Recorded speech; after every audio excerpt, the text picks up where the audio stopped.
नमस्कार, मैं पंकज प्रसून। भोजपुरी गायक पवन सिंह, उनके समर्थक उन्हें पावर स्टार बोलते हैं। अच्छे कलाकार हैं, गाना बहुत बढ़िया गाते हैं, इसमें कोई दो राय नहीं। लेकिन पवन सिंह ने एक साथ बहुत सारे लोगों से पंगा ले लिया है और उनमें से कुछ लोग बहुत शक्तिशाली हैं। नरेंद्र मोदी और अमित शाह से पंगा लिया है क्योंकि पहले बीजेपी के पास आए, बीजेपी ने टिकट दिया, बीजेपी का टिकट लौटा दिया, आहत कर दिया है और बंगाल में आहत कर दिया, जहां की लड़ाई मोदी और अमित शाह के लिए महत्वपूर्ण लड़ाई है।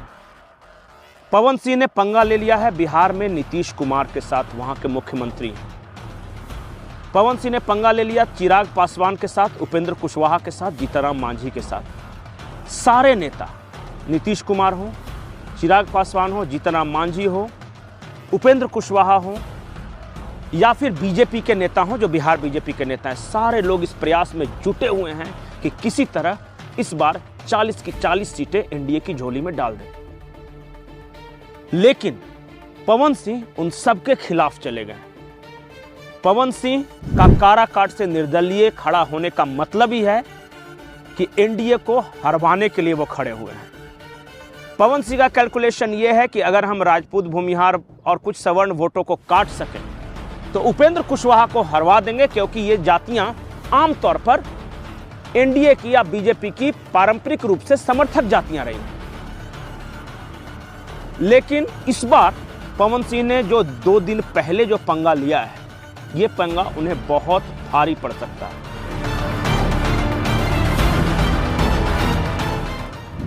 आरके सिंह हैं आरा से बीजेपी के सांसद, वो केंद्रीय गृह मंत्री भी हैं और मोदी सरकार के पहले हिस्से यानी मोदी पार्ट 1 में वो केंद्रीय ऊर्जा मंत्री भी थे। और इस देश के गांव में जो बिजली पहुंची है, गांव गांव बिजली, उसे साकार करने का श्रेय आरके सिंह को जाता है। आरके सिंह गंभीर व्यक्ति हैं। इंटेलिजेंस के मामले में उनसे बेहतरीन अफसर उस जमाने में नहीं हुआ करता था। उनका अपना नेटवर्क है पूरे देश में और वो खुफिया इनपुट्स जुटाने में माहिर हैं। पवन सिंह के बारे में आरके सिंह ने एक गंभीर बात कही। उन्होंने आमतौर पर जो राजनीतिक भाषा में बोली जाती है कि पवन सिंह निर्दलीय हैं, हमारा वहाँ से ऑफिशियल कैंडिडेट उपेंद्र कुशवाहा है। उपेंद्र कुशवाहा का विरोध मतलब नरेंद्र मोदी का विरोध, मतलब एनडीए का विरोध, मतलब नीतीश कुमार का विरोध। तो पवन सिंह से हम आज भी कहेंगे कि आप अपनी जिद छोड़ दीजिए, किसी के बहकावे में अगर आप निर्दलीय खड़े हुए हैं तो मान जाइए। इस तरह की बातें कही आरके सिंह ने। आइए सबसे पहले आपको सुनाते हैं कि आरके सिंह ने पवन सिंह के बारे में क्या कहा। ये हमारे पार्टी का मानना है, या तो वो बैठ जाए या नहीं तो उनको डिस्कशन करना समुचित होगा। यही हम लोग के पार्टी का एकदम बिल्कुल निश्चित मत है कि हम लोग के कैंडिडेट, एनडीए का कैंडिडेट कौन है? कौन है एनडीए कैंडिडेट? कौन है? उपेंद्र कुशवाहा है।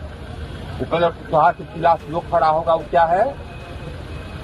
हमारा प्रतिद्वंदी है, हमारा विरोधी है। स्पष्ट है। हमारे कैंडिडेट कौन है? उपेंद्र कुशवाहा। उपेंद्र कुशवाहा के खिलाफ जो खड़ा होगा वो क्या है? हमारे पार्टी का विरोधी है, नरेंद्र मोदी का विरोधी है। क्योंकि उपेंद्र कुशवाहा जीतेंगे तो किसका हाथ मजबूत होगा? नरेंद्र मोदी। हाँ, तो किसकी संख्या बढ़ेगी? एनडीए की बढ़ेगी, नरेंद्र मोदी की बढ़ेगी। वही तो सुना आपने, आरके सिंह ने समाज के एक वरिष्ठ होने के नाते या फिर जिस पद पर वो रहे हैं, गंभीर व्यक्तित्व, उस नाते पवन सिंह को समझाया। और आरके सिंह ये भी कहते रहे कि आप बरगला नहीं सकते, आप खुद को मोदी का भक्त बताकर और आप खुद को राष्ट्रवादी बताकर आप एनडीए का विरोध नहीं कर सकते। आप खुद को राष्ट्रवादी भी कहते हैं और जो राष्ट्रवादी गठबंधन उसका विरोध भी कर रहे थे, ये नहीं हो सकता। आरके सिंह ने समझाया था, पर पवन सिंह पता नहीं किस धुन में है। उन्होंने आरके सिंह को क्या कुछ जवाब दिया है, पहले आप खुद सुने। पूरे हिंदुस्तान से कोई साउंड पवन के कान में ना आया और ना ही दिखा।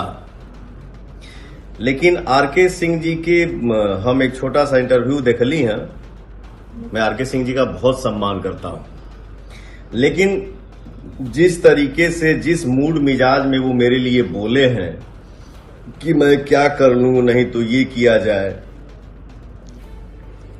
तो मूड मिजाज देख के तो हमको यही फील हुआ कि जैसे लगा कि पवन पाकिस्तान में पैदा होके काराकाट से चुनाव लड़ने आ गया हो।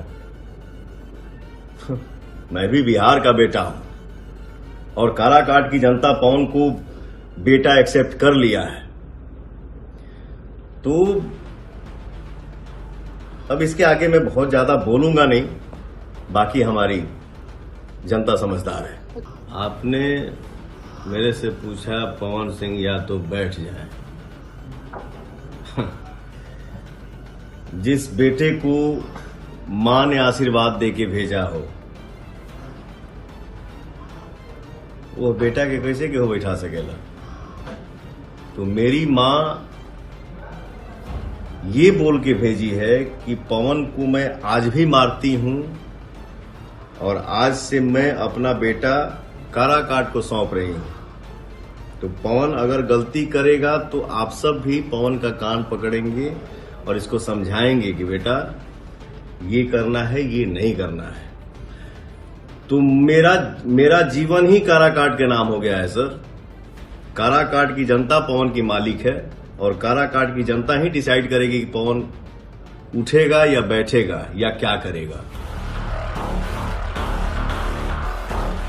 तो देखा आपने, पवन सिंह सीधे आरके सिंह को ही चैलेंज कर बैठे और जो बिहार की क्षत्रिय राजनीति को जानते हैं, जो राधा मोहन सिंह, जो कि आरके सिंह या फिर जो राजीव प्रताप रूढ़ी, इस तरह के जो क्षत्रिय नेता जो एनडीए में हैं उनको जानते हैं, वो साफ साफ बोलेंगे कि पवन सिंह आत्मघाती कदम उठा रहे हैं।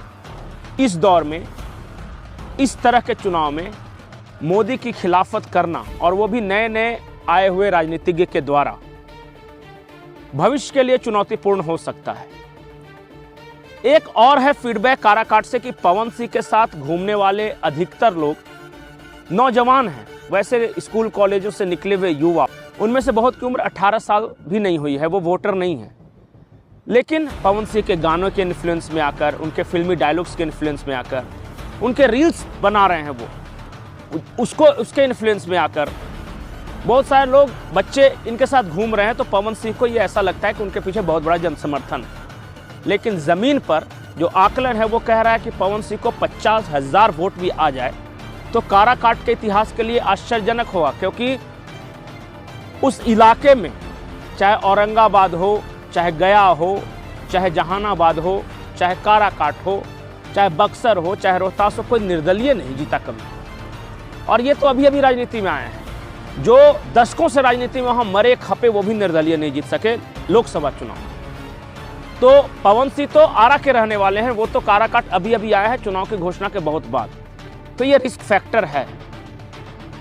हमारे पास जो सूचना है, आज भी एनडीए के बहुत सारे लोग पवन सिंह को मनाने की कोशिश कर रहे हैं कि अंतिम समय में आप विड्रॉ कर जाओ। नहीं, अगर विड्रॉ नहीं किया तो चुनाव के बाद जो कुछ होगा उसके जिम्मेदार आप खुद होगे।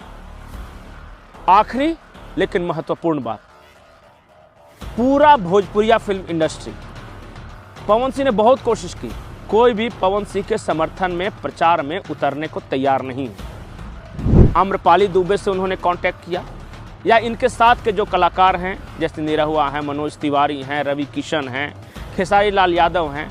तो पहला जो 3 है, निरहुआ, मनोज तिवारी, रवि किशन, वो तो ऑलरेडी बीजेपी में है, वो आएंगे नहीं। खेसारी लाल यादव ने भी मना कर दिया, आम्रपाली दुबे ने भी मना कर दिया।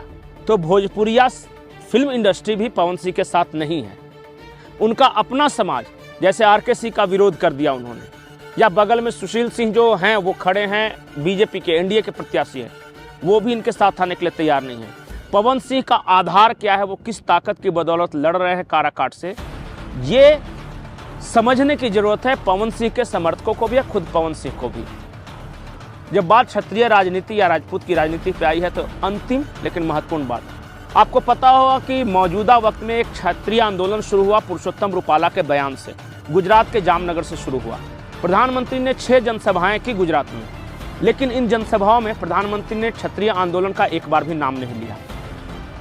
जब प्रधानमंत्री जामनगर में जनसभा करने जा रहे थे तो वो जाम साहब के पास पहुंच गए। वहाँ के राजा हैं, क्षत्रिय राजा हैं और बहुत मान सम्मान है जाम साहब का। जाम साहब ने प्रधानमंत्री नरेंद्र मोदी को पगड़ी पहनाई और उसी पगड़ी को पहनकर प्रधानमंत्री नरेंद्र मोदी जामनगर की सभा में पहुंचे और उन्होंने उस सभा में क्या कुछ कहा, गुजराती में कहा है। उन्होंने कहा कि जिसके सर पे जाम साहब की पहनाई हुई पगड़ी है उससे भला कौन क्षत्रिय आशीर्वाद नहीं देगा। और इस जनसभा के बाद जितने भी क्षत्रिय राजा हैं गुजरात के, उन सब ने एक चिट्ठी लिखी प्रधानमंत्री नरेंद्र मोदी के समर्थन की चिट्ठी कि प्रधानमंत्री बनने के लिए हम नरेंद्र मोदी का समर्थन करते। सभी क्षत्रिय राजाओं ने लिखा है। गुजरात के 16 क्षत्रिय राजाओं ने एक साथ उस चिट्ठी को रिलीज किया। तो गुजरात में सॉल्व कर दिया नरेंद्र मोदी ने। उत्तर प्रदेश में योगी बाबा राजनाथ सिंह काफ़ी हैं, ब्रजभूषण शरण सिंह के बेटे को टिकट देकर वो असंतोष खत्म कर दिया गया। सिर्फ 2 सीटें पूरे देश में मुझे ऐसी आ रही है जहां के क्षत्रिय बीजेपी को हराने की बात करते दिखे। सभी नहीं, एक छोटा सा तबका, एक जैसलमेर बाड़मेर में रविंद्र भाटी के समर्थक और दूसरे बिहार के काराकाट में पवन सिंह के समर्थक। इन 2 सीटों पर क्या असर होगा या उत्तर भारत की क्षत्रिय राजनीति पर आपकी क्या राय है? अपनी राय जरूर बताएं कमेंट सेक्शन में। नमस्कार।